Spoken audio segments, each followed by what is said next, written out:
Hello, स्वागत welcome आप सभी का श्रेष्ठ भारत चैनल पर। तो फिर आज दिन हो गया है 26 मार्च 2023 दिन रविवार का और हिंदी तिथि पंचमी। तो आइए बात करते हैं देश दुनिया की तमाम बड़ी खबरों के अपडेट में। मोदी सरकार की तरफ से बड़े ऐलान और ट्रेन में सफर करने वाले यात्रियों के लिए बड़ा अपडेट है और कोरोना को लेकर भी बड़ा अपडेट आ रहा है। महाराष्ट्र राज्य को लेकर और 5 राज्यों में बढ़ रहे हैं केस, आगे बात करेंगे वीडियो में। और बैंक खाता धारकों के लिए बड़ा अपडेट आ रहा है और वित्त मंत्री निर्मला सीतारमण जी की तरफ से बड़ा अपडेट है और मौसम की तरफ से अपडेट आ रहा है और अलग अलग राज्यों से बड़ी खबरें देखेंगे, उन पर नजर डालेंगे। इससे पहले श्रेष्ठ भारत चैनल को भी सब्सक्राइब करके बेल आइकन जरूर दबाएगा ताकि हर ताजा अपडेट से आप अपडेट रह सके इसी तरह अपने फोन पर। तो चलिए बात करते हैं पहली बड़ी खबर। ट्रेन के अंदर सफर करने के दौरान टिकट खो जाए तो न हो परेशान, तुरंत करें ये काम, आसान होगा आपके लिए। अगर आप ट्रेन में टिकट खो जाए, आप सफर कर रहे हो तो आपको क्या करना चाहिए। अगर आपका टिकट फट भी जाए तो आपको क्या करना पड़ेगा, तो आप बिना परेशान हुए पूरी यात्रा कर सकते हैं और टीटी आपको परेशान नहीं करेगा। और अगर आप ट्रेन में सफर करते हैं आपके लिए बड़ी काम की खबर होने वाली है। जहाँ कभी कभी ऐसा होता है कि आप हमें अचानक ट्रेवल करने में टिकट की विंडो में आपको इमरजेंसी टिकट लेना पड़ता है। इससे में अगर आप जल्दबाजी में टिकट कहीं खो जाए तो आपको परेशान होने की जरूरत बिल्कुल नहीं है। आपके लिए एक विकल्प है भारतीय रेलवे की तरफ से। जी हाँ, अगर आपका टिकट खो जाए ना, उस यात्रा के दौरान आप डुप्लीकेट टिकट ले सकते हैं, मगर आपको ध्यान में ये रखना पड़ेगा कि आप डुप्लीकेट टिकट 2 ही शर्तों पर मिल सकता है आपको। अगर आपका टिकट कंफर्म हो या RSC यानी कि रिजर्वेशन और आपको डुप्लीकेट टिकट लेना है ना, तो उसके लिए आपको 50 रुपए खर्च करने पड़ेंगे और उसके ऊपर से कैटेगरी के लिए आपको 100 रुपए चार्ज देना पड़ेगा। और अगर आपका टिकट कट फट गया ना या गीला हो चुका है तो उसका 25% आपको अमाउंट देना पड़ेगा डुप्लीकेट टिकट के लिए। और इसी बीच में आप यात्रा करें और खोया टिकट वापस मिल गया आपको और आपने डुप्लीकेट टिकट बना लिया ना, तो उस डुप्लीकेट टिकट पर आपको रिफंड ले सकते हैं 20 रुपए या 5% अमाउंट, आपको उसका बाकी पैसा वापस मिलेगा। राइट, तो अगला अपडेट है बेंगलुरु में पीएम मोदी का तोहफा कृष्ण राजपुरम में और उसके बीच के अंदर व्हाइट फील्ड मेट्रो का किया उद्घाटन। जी आपको बता दें, प्रधानमंत्री नरेंद्र मोदी शनिवार को अपने 7वें कर्नाटक दौरे पर बेंगलुरु आए और आज बेंगलुरु की जनता में पीएम मोदी का एक बड़ा गिफ्ट दिया। इस उपहार के बाद बेंगलुरु वासियों के चेहरे पर खुशी की लहर छा गई और पीएम नरेंद्र मोदी ने शनिवार को बेंगलुरु में यानी कि बीते हुए दिन कोदुगोड़ी के कृष्ण राजपुरम में चलने वाली बहुप्रतीक्षित व्हाइट फील्ड मेट्रो का लाइन का उद्घाटन कर दिया है। और व्हाइट फील्ड मेट्रो लाइन की लागत करीब 4249 करोड़ रुपए है। व्हाइट फील्ड मेट्रो में और लाइन में कोदुगोड़ी से कृष्णराजपुरम के बीच 12 मेट्रो स्टेशन आते हैं और इस लाइन के अंदर 13.71 किलोमीटर लंबी दूरी है। और व्हाइट फील्ड मेट्रो का उद्घाटन करने के बाद प्रधानमंत्री नरेंद्र मोदी ने स्कूली बच्चों, Bengaluru metropolitan railway corporation limited PMRCL के कर्मचारियों और निर्माण मजदूरों के साथ सवारी की और व्हाइट फील्ड मेट्रो की लाइन में शहर में यातायात की भीड़ को कम करने के लिए सहायक होगा। अच्छा, वहीं अगला अपडेट आ रहा है। कोरोना पर केंद्र की नई एडवाइजरी जारी, केरल महाराष्ट्र सहित 5 राज्यों में बढ़ रहे केस, रखे इन बातों का ध्यान। जहाँ देश भर में कोरोना के मरीज बढ़ते जा रहे हैं और कोरोना की संख्या फिर से बढ़ने लगी है, इससे लेकर राज्य के साथ साथ केंद्र सरकार भी अलर्ट हो चुका है। कोरोना मरीजों की संख्या में भले ही बढ़ोतरी के बीच आज केंद्र सरकार ने नई एडवाइजरी जारी की है, जिसमें से कई निर्देश दिए गए हैं। Indian council of the medical research के महानिदेशक डॉक्टर राजीव ने बहल और केंद्रीय स्वास्थ्य सचिव राजेश भूषण के संयुक्त में बीमारी के कारणों पर नजर रखने की सलाह देते हुए एडवाइजरी जारी कर दी है। और एडवाइजरी में कहा गया कि राज्यों के केंद्र शासित प्रदेशों और इन्फ्लुएंजा जैसी बीमारियों और गंभीर तीव्र श्वसन बीमारियों और भीषण बीमारियों पर कड़ी नजर रखने के लिए दिशा निर्देश दिए। अच्छा, वहीं अगला अपडेट आ रहा है। बैंक खुद को वित्तीय खतरों से बचाए, वित्त मंत्री निर्मला सीतारमण ने बैठक के नए दिशा निर्देश दिए, बड़े सुझाव दिए। जहाँ वित्त मंत्री निर्मला सीतारमण ने सरकारी बैंकों में अलग वित्तीय सेहत के लिए मापदंडों का आकलन करते हुए कहा कि वैश्विक बैंकिंग सेक्टर में उतार चढ़ाव जारी है। इसके बीच वित्त मंत्री ने यह कदम उठाया। रॉयटर्स की रिपोर्ट के मुताबिक यानी कि बीते हुए शनिवार को दिल्ली में सरकारी बैंकों के प्रमुख के साथ बैठक के बाद वित्त मंत्री ने एक बयान में कहा कि बैंकों के उनके लिए मुश्किलों की पहचान करने के लिए कहा गया है। और बैठक से पहले सरकार ने बैंकों की ब्रांड पोर्टफोलियो की डिटेल्स भी मांगी थी। बयान के मुताबिक वित्त मंत्री ने बैंकों के प्रमुख से कहा कि खुद को किसी संभावित वित्तीय खतरे से बचाकर रखना पड़ेगा। और बयान में आगे कहा कि बड़ी वित्तीय मापदंडों के स्तर पर मजबूत सरकारी क्षेत्रों में बैंक को संकेत मिलता है। अच्छा, वहीं अगला अपडेट आ रहा है। अब देश छोड़कर भाग सकता है अमृतपाल, पासपोर्ट नंबर से मिला खास कनेक्शन। जी अमृतपाल CM पंजाब से भाग गया है और पुलिस उसकी तलाश में जुटी हुई है। इसके बीच बड़ा सबूत हाथ लगेगी जिससे वो जल्द पुलिस की गिरफ्त में आ सकता है। जी हाँ, बड़ी खबर है। खालिस्तानी समर्थक और वारिस पंजाब दे का प्रमुख अमृतपाल CM पंजाब से बाहर भाग गया है और उसकी तलाश में देश के कोने कोने से पुलिस जुटी हुई है। इसके लिए कई राज्यों की पुलिस ने मदद भी ली जा रही है। अब बीच में सबूत के तौर पर पुलिस को पासपोर्ट नंबर हाथ लगा है अमृतपाल सिंह का और एक बड़ा खालिस्तानी कनेक्शन सामने आया है। दरअसल ये पासपोर्ट नंबर और किसी का नहीं है बल्कि अमृतपाल सिंह का खुद का है और जिसके जरिए अमृतपाल सिंह साल 2022 के अंदर भारत आया था। और ये वो पासपोर्ट नंबर है जिसके साथ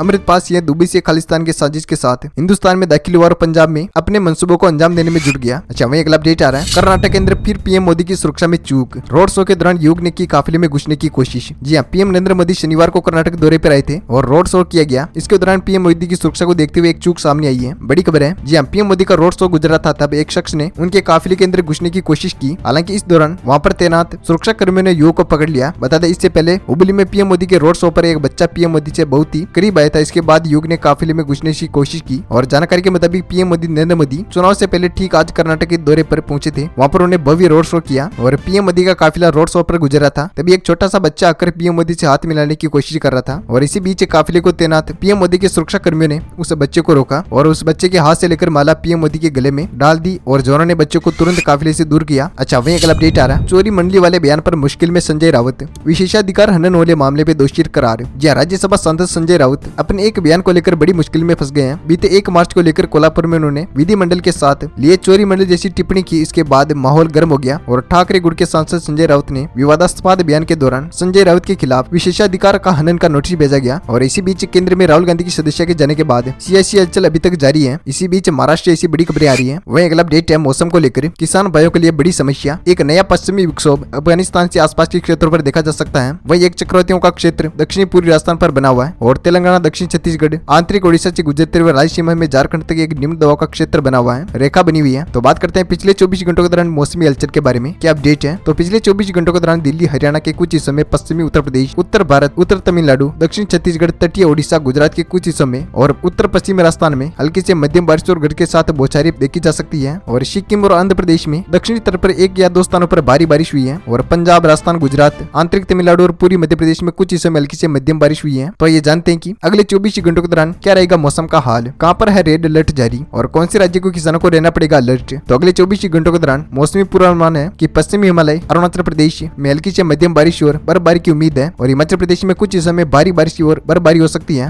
वहीं पूर्वोत्तर भारत, गंगे पश्चिम बंगाल के कुछ हिस्सों में, ओडिशा, छत्तीसगढ़, तटीय आंध्र प्रदेश और तमिलनाडु में छुटपुर के साथ हल्की मध्यम बारिश हो सकती है। और विदर्भ, तेलंगाना और पूरी मध्य प्रदेश में हल्की से मध्यम बारिश संभव है। ये IMD की तरफ से है मौसम पूर्वानुमान। अच्छा, तो अगली बड़ी खबर आ रही है हमारे भारत देश के लिए बहुत ही बड़ी खबर है और खुशखबरी है। वर्ल्ड बॉक्सिंग चैंपियन में नीतू गंगास ने जीता गोल्ड, पहली बार वर्ल्ड में चैंपियन बनी भारत की बेटी। जी महिला विश्व मुक्केबाज चैंपियनशिप में नीतू गंगास विश्व चैंपियन बनी। महिला विश्व मुक्केबाज चैंपियनशिप फाइनल में मंगोलिया की लुत्से खान अल्तासेटसेन को हराकर भारत के मुक्केबाज ने जीता गोल्ड मेडल। ये भारत की नीतू गंगास 22 वर्षीय है, विश्व चैंपियन बन गई है और नीतू गंगास ने मंगोलिया के मुक्केबाज को एक तरफा मुकाबले में बिल्कुल हरा दिया है। और इसी जीत के साथ नीतू गंगास वर्ल्ड चैंपियन बनने वाली 6ठी भारतीय मुक्केबाज बन चुकी है। इसके लिए भारत को बहुत ही बड़ा गर्व है, राइट। तो अगला अपडेट आ रहा है। 1 अप्रैल से बड़े नियम लागू हो रहे हैं 2023 के अंदर। जेब पर बढ़ेगा बोझ, लागू होंगे ये 11 नियम। अपनी जेब से जुड़े इन बदलाव को लेकर हो जाए तैयार, सावधान हो जाए। जी हाँ, न्यू रूल्स फॉर 1 अप्रैल 2023 कई नए बदलाव के साथ दस्तक देने वाला है। शेयर बाजार, इनकम टैक्स सहित आपके दूसरे खर्चों पर भी कई नियम बदल सकते हैं। जी हाँ, पैन कार्ड पर नए नियम बदलने वाले हैं। अपने पैन कार्ड को आधार से लिंक नहीं कराया ना तो 31 मार्च 2023 से आधार कार्ड को पैन कार्ड से लिंक कराना बेहद ही जरूरी है। और इनकम टैक्स के अनुसार प्रत्येक व्यक्ति को 1 जुलाई 2017 के एक स्थायी खाता संख्या आवंटित किया गया है और जो आधार नंबर प्राप्त करने के लिए पात्र है उससे निर्धारित फॉर्म के तरीके से अपनी आधार संख्या, आधार नंबर की जानकारी देगा। दूसरे शब्दों में ऐसे व्यक्ति को लेट फीस पेमेंट के साथ आधार और पैन को अनिवार्य रूप से लिंक कराना पड़ेगा। अगर आप ऐसा नहीं करते ना तो 1 अप्रैल के बाद आपको 10,000 रुपए देना पड़ेगा फाइन के तौर पर। और दूसरा नियम है 1 अप्रैल से रूल्स के अंदर आता है कि होंडा, टाटा की मोटर्स, मारुति सहित कई कंपनियों ने गाड़ियों की कीमतों में इजाफा कर दिया है। कीमतें बढ़ चुकी है, फेज के ट्रांजेक्शन के साथ ऑटो कंपनियों की लागत बढ़ रही है। इसके बाद इन्फ्लेशन को देखते हुए वह बढ़ा हुआ खर्च ग्राहकों की ओर बढ़ रहा है। ऐसे में अगर आप 1 अप्रैल के बाद गाड़ी खरीदने का प्लान कर रहे हैं ना तो आपकी जेब पर ज्यादा बोझ बढ़ेगा। Honda, Maruti Suzuki, Tata Motors, Hero MotoCorp जैसी कंपनियों ने घोषणा की है कि 1 अप्रैल से अपनी गाड़ियों के अलग अलग वेरिएंट्स के दाम बढ़ाने वाली है और दिव्यांग जनों के लिए अनिवार्य होगा। तीसरा नियम है UDID। जी दिव्यांगों को सरकारी योजनाओं के साथ 17 योजनाओं के लाभ मिलने वाले हैं। 1 अप्रैल से अनिवार्य रूप से केंद्र यानी दिव्यांग जनों के वरिष्ठ पहचान पत्र, आपकी ID बतानी पड़ेगी। सरकार ने कहा कि इसके पास UID के कार्ड नहीं है ना तो उन्हें दिव्यांग पात्रता के साथ ही UID नामांकन संख्या के पोर्टल उत्पन्न करना पड़ेगा और उनको ये प्रदान करनी होगी जो भी डॉक्यूमेंट चाहिए। और दिव्यांग मामलों विभाग की ओर से जारी एक कार्यालय ज्ञापन के दौरान ख्याल रखा जाए कि वैध UDID की संख्या उपलब्ध होने पर दिव्यांग प्रमाण पत्र के भौतिक या दिव्यांगता प्रमाण पत्र अपलोड करने की जरूरत नहीं है। अच्छा वही चौथा नियम है 6 डिजिट वाले UDID अंकित आभूषणों की बिक्री हो सकेगी, यानी कि देश के अप्रैल के बाद सोने के उन्हीं जेवरात और कलाकृतियों की बिक्री हो पाएगी जिन पर 6 अंकों वाली hallmark alpha numeric unique identification संख्या अंकित होगी। मतलब यह कि 31 मार्च के बाद बिना HUID के पुरानी हॉलमार्क आभूषणों की बिक्री नहीं कर पाएंगे, दुकानदारों को उनकी अनुमति नहीं होगी। अच्छा वही अगला अपडेट है, 5वां अपडेट है 31 न्यू रूल रेगुलेशन 2023 वाला हाई प्रीमियम वाले इंश्योरेंस पॉलिसी पर लगेगा टैक्स। जी हाँ, बजट 2023 में घोषणा हुई थी कि अगर आपके इंश्योरेंस का सालाना प्रीमियम 5 लाख से ज्यादा है ना तो उसमें होने वाली कमाई पर टैक्स लगेगा। वही 6ठा नियम है गोल्ड के कन्वर्जन पर नहीं लगेगा कैपिटल टैक्स। इस साल बजट में घोषणा हुई थी कि अगर आप 1 अप्रैल से ही फिजिकल गोल्ड में ई गोल्ड या ई गोल्ड को फिजिकल गोल्ड में कन्वर्ट कराते हैं ना तो आपको उस पर कोई कैपिटल गेन टैक्स नहीं देना पड़ेगा। और वही 7वां नियम है LPG, CNG और PNG के दामों पर संशोधन। हर महीने की पहली तारीख को देश में पेट्रोलियम कंपनियों में तेल और गैस के दामों पर संशोधन करती है और हो सकता है कि इस बार तेल दामों में बढ़ोतरी देखने को मिले। आपको बुकिंग के दौरान सिलेंडर और कॉमर्शियल गैस सिलेंडर के दामों पर नजर रहेगी। वहीं 8वां नियम है बैंक कब कब रहेंगे बंद। तो बैंक के अंदर आपको कुल 15 दिनों की छुट्टियां पड़ेगी, जिसके दौरान त्योहार, जयंती, सप्ताहांत छुट्टियां शामिल है। उसमें से महीने की शुरुआत में छुट्टी के साथ ही हो सकती है। अप्रैल के 12 अम्बेडकर जयंती, महावीर जयंती, ईद सहित कई मौके पर बैंक बंद रहेंगे। इसके अलावा आप कुल 7 दिनों के वीकेंड की छुट्टियां हैं। और 9वां अपडेट है नियम है डेबिट म्यूचुअल फंड में नहीं मिलेगा LTCG टैक्स। या डेट म्यूचुअल फंड में निवेश के दौरान टैक्स के लिहाज से फायदेमंद माना जाता है, लेकिन शुक्रवार को लोकसभा में पास फाइनेंस बिल में इसे LTCG यानी लॉन्ग टर्म कैपिटल गेन के दायरे में बाहर कर दिया है। और जो निवेशक अपनी संपत्तियों का 35% इक्विटी शेयरों में निवेश करते हैं ना, उनकी स्लैम के मुताबिक टैक्स लगेगा। और 10वां नियम है NSE पर लेन देन में शुल्क में 6% की बढ़ोतरी का वापस लेगा। नेशनल स्टॉक एक्सचेंज ने 1 अप्रैल से नकद, इक्विटी और फ्यूचर एंड ऑप्शन में सेगमेंट में लेन देन की शुल्क पर 6% की वृद्धि के वापस में फैसला लिया है। और अतिरिक्त शुल्क पर 1 जनवरी 2021 को प्रभावी हुआ था। उस समय बाजार की कुछ अनिवार्यताओं को देखते हुए NSE investor protection fund trust की कोरपन को आवश्यक रूप से बढ़ाने के लिए लगाया था। अच्छा, वही 11 अपडेट है आपके अकाउंट के अंदर आपको नॉमिनेशन अवश्य जरूरी है। आपको नॉमिनी कराना पड़ेगा 31 मार्च 2023 के तक। और आपने 1 अप्रैल से ट्रेंडिंग और डीमेट अकाउंट के अंदर आपके सारे अकाउंट क्रीज हो जाएंगे सेबी के नियम के मुताबिक। और लोगों के पास डीमेट और ट्रेडिंग अकाउंट है ना, उनको 31 मार्च 2023 तक नॉमिनी का नाम दर्ज करना अनिवार्य हो गया है। अच्छा, तो आपको 1 अप्रैल 2023 के न्यू रेगुलेशन और नियम पता चल गए होंगे। अच्छा, तो वही अगला अपडेट आ रहा है न्यूजीलैंड में 7.1 तीव्रता के भूकंप के झटके से सुनामी की जारी हुई चेतावनी। जी न्यूजीलैंड के केरमाडेक द्वीप पर तेज भूकंप के झटके महसूस हुए हैं। और रिक्टर स्केल पर भूकंप की तीव्रता 7.1 मापी गई है। और अमेरिकी जियोलॉजिकल सर्वे के मुताबिक भूकंप की गहराई जमीन के अंदर 10 किलोमीटर थी। भूकंप के बाद सुनामी की चेतावनी जारी कर दी है। हालांकि न्यूजीलैंड की नेशनल इमरजेंसी मैनेजमेंट एजेंसी ने कहा कि भूकंप के बाद सुनामी का कोई खतरा नहीं है। अच्छा, वही अगला अपडेट आ रहा है यूपी की 80 लोकसभा सीटों का चौंकाने वाला सर्वे। जाने बीजेपी और सपा को मिल रही है कितनी सीटें। जी यूपी की 80 लोकसभा सीटों में से बीजेपी प्लस को कितनी सीटें मिलेगी और सपा प्लस को कितनी सीटें मिलेगी। जी यूपी की सभी 403 विधानसभा सीटों का सर्वे किया है, जो 7 मार्च से 22 मार्च के बीच हुआ है। इस सर्वे में 80,000 से 6,000 लोगों की राय ली है। सर्वे में मार्जिन ऑफ एरर प्लस -3% है। इस सर्वे में यूपी की 80 लोकसभा सीटों को लेकर भी जनता का मूड जाना गया है। इसमें से प्रदेश की 80 सीटों पर बीजेपी प्लस और 67-73 सपा प्लस को और 3 से 6 बीएसपी को और 0 से 8 कांग्रेस को और 1 से 2 सीट मिलती हुई दिख रही है। इसके साथ ही प्रदेश में बीजेपी प्लस को 63% और सपा प्लस को 19%, बीएसपी को 11% और कांग्रेस को 4% और अन्य के खाते में 3% वोट है। और इस सर्वे के मुताबिक पश्चिमी यूपी के आगामी लोकसभा चुनाव में बीजेपी प्लस को 18 से 27 सीटें मिल सकती हैं। और वहीं यूपी की विपक्षी पार्टी सपा प्लस को 2 से 3 सीटें मिलने की उम्मीद है। वहीं बीएसपी प्लस को 0 से 1 सीट मिल सकती है। अच्छा, अगली बड़ी खबर आ रही है कश्मीर में चलने वाली वंदे मातरम ट्रेन को लेकर अश्विनी वैष्णव ने किया बड़ा ऐलान। सुनकर हो जाएंगे आप खुश। यह भारतीय रेलवे यात्रियों की सुविधा को ध्यान में रखते हुए लगातार बदलाव कर रहा है। इसी को ध्यान में रखते हुए कश्मीर घाटी से अगले साल देश की premium semi high speed Vande Mataram train चलने लगेगी। दिलचस्प बात यह है कि कश्मीर के लिए खास तौर से डिजाइन की गई है वंदे भारत ट्रेन और यह तैयार की जा रही है। रेल मंत्री अश्विनी वैष्णव ने शनिवार को यह दौरे के दौरान कहा है। और यह भारत के अंदर तैयार की जा रही है और इसको बनाने को लेकर तापमान, बर्फ जैसी चीज को ध्यान में रखते हुए रखा गया है। दरअसल जम्मू को श्रीनगर से जोड़ने वाली उधमपुर बनियाल लाइन पर इस साल दिसंबर या अगले साल की शुरुआत तक पूरी हो जाएगी। ये बात केंद्रीय रेल मंत्री ने कहा है। तो हमें उम्मीद है ये जानकारी अपडेट टुडे ब्रेकिंग न्यूज की काम की खबरें आपको देखने को मिली होगी। और हमारी टीम की मोटिवेशन के लिए, हमारी मेहनत के लिए वीडियो को ज्यादा संख्या में शेयर कीजिए अपने दोस्तों के साथ फेसबुक और व्हाट्सएप पर और टेलीग्राम पर। और ऐसी काम की खबरें डेली देखने के लिए हमारे चैनल श्रेष्ठ भारत को अभी सब्सक्राइब करके बेल आइकन जरूर दबाएगा, ताकि हर ताजा खबर, लेटेस्ट अपडेट आपको मिलती रहे इसी तरह अपने फोन पर। Thank you, take care, good bye, जय भारत, वंदे मातरम, जय किसान, जय श्री राम।